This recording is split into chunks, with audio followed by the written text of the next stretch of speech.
ZDTech. 3 minutes pour tout comprendre.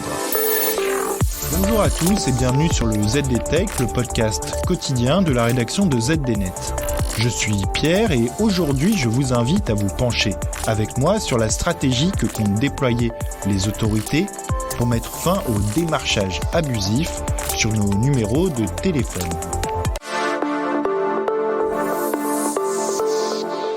Vous avez certainement tous été victimes au moins une fois de ce type d'appel. Oui, vous savez, ceux qui vous proposent des offres pour rénover votre toiture, isoler votre logement ou encore pour vous former en vous appuyant sur votre compte formation.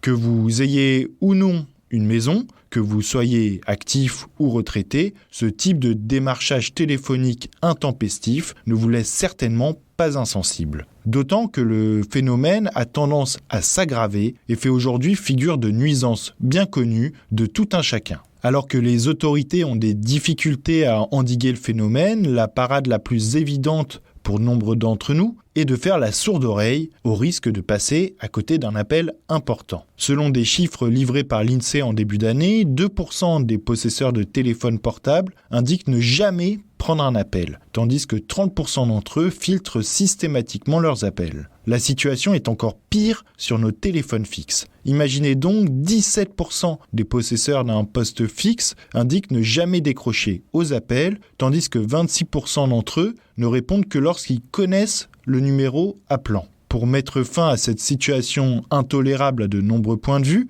l'ARCEP vient toutefois de dégainer. Le gendarme des télécoms s'est ainsi saisi du sujet en privant tout simplement les entreprises de la possibilité d'utiliser des numéros de téléphone commençant par 06 et 07 à compter du 1er janvier 2023. Une mesure que l'autorité justifie par sa volonté de limiter les nuisances dont sont victimes les utilisateurs finaux recevant des appels ou messages non sollicités, mais aussi d'éviter tout risque de pénurie de numéros à 10 chiffres. Reste maintenant à voir si cela suffira à mettre un terme au démarchage abusif. Et pour rappel, les autorités n'en sont pas à leur coup d'essai dans le domaine et différentes entreprises ont déjà connu un retour de bâton en la matière. C'est le cas notamment de Total Energy qui s'est vu infliger en juin dernier une amende d'1 million d'euros, entre autres pour ses méthodes de démarchage téléphonique ne permettant pas de respecter le droit d'accès aux données et le droit d'opposition. Et voilà, normalement on a fait le tour du sujet. Pour en savoir plus, rendez-vous sur zdnet.fr et retrouvez tous les jours un nouvel épisode du ZDTech sur vos plateformes de podcast favorites.